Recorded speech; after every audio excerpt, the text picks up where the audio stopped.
Plus que 2 semaines avant les élections européennes et la campagne de terrain qui s'accélère. Après Gabriel Attal et François-Xavier Bellamy, c'est au tour de Raphaël Glucksmann d'être en Bretagne pour un meeting à Brest. Bonjour Raphaël Glucksmann.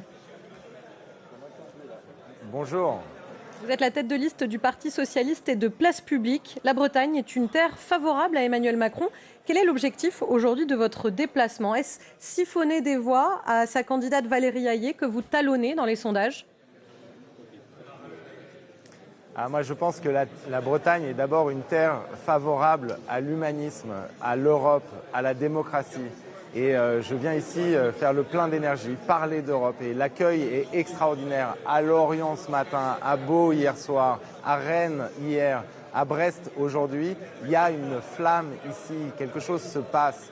Une dynamique est en train de naître, une espérance est en train de naître. Et ce que nous montrons, c'est que la gauche humaniste et pro-européenne n'est pas morte et qu'elle est au contraire extrêmement vivante. Vous souhaitez contrer le duel progressiste-nationaliste qui existe aujourd'hui entre Renaissance et le Rassemblement national. C'est votre stratégie, c'est votre tactique?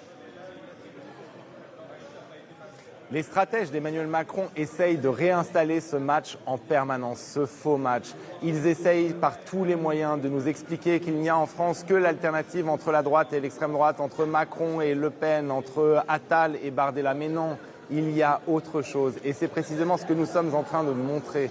Vous savez, en Italie, l'Arcom a annulé le duel prévu entre la Première ministre, Mme Meloni, et sa principale opposante, Mme Schlein, en disant que ce n'était pas équitable démocratiquement dans une élection à plusieurs listes, dans une élection à plusieurs voix, dans une élection qui permet une véritable alternative. Eh bien, en France, c'est ce qu'ils essayent de faire, mais ça ne marchera pas. Nous ne sommes pas dupes. Il y a autre chose en France que le duel Macron-Le Pen. Alors, Raphaël Glucksmann, vous êtes député européen sortant. Pensez-vous réellement pouvoir convaincre la première région agricole de France avec des éleveurs qui voient l'Europe comme la source parfois de beaucoup de leurs problèmes? Et c'est d'ailleurs aussi le cas des pêcheurs, on l'a vu encore récemment. Moi, j'ai rencontré les éleveurs aujourd'hui et ils voient l'Europe comme aussi une aide. Simplement, ils demandent l'équité, ils demandent que l'Union européenne réforme sa politique agricole commune. Et c'est ce que nous portons. Et je ne crois pas, moi, qu'il y ait un sentiment anti-européen en Bretagne. Je pense au contraire qu'il y a une attente très forte vis-à-vis de l'Europe. Nous portons une réforme profonde de la politique agricole commune. Nous portons aussi des mesures d'équité, parce que la religion du libre-échange est en train de détruire nos productions. C'est vrai dans l'agriculture, c'est vrai dans l'industrie. Il faut des mesures miroirs à l'entrée sur le marché européen, qu'on ne laisse plus rentrer les produits qui ne respectent pas les normes que nous imposons à nos propres producteurs. Parce que si nous ne faisons pas cela, eh bien non seulement nous agirons contre l'environnement, mais en plus nous agirons contre nos productions. Si on veut aider l'environnement et aider nos producteurs, eh bien il faut défendre le marché européen. C'est ce que j'ai porté pendant 5 ans, des instruments de défense commerciale, la rupture avec la religion du libre-échange, la capacité des Européens et des dirigeants européens à assumer de défendre d'abord les intérêts des productions européennes. C'est tout le projet qu'on porte et je crois qu'il peut convaincre. Raphaël Glucksmann, très rapidement, vos concurrents à gauche parlent de vous comme le nouveau Hollande. Quelle est votre réaction à cela?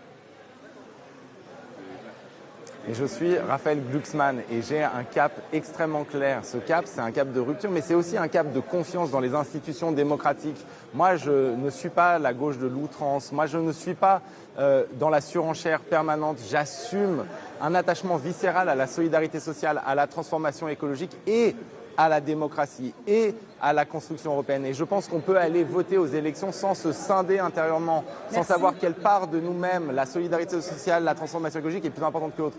On fait un vote de cœur. Un vote de cœur. Merci beaucoup d'avoir été avec nous sur France 3 aujourd'hui pour votre déplacement à Brest.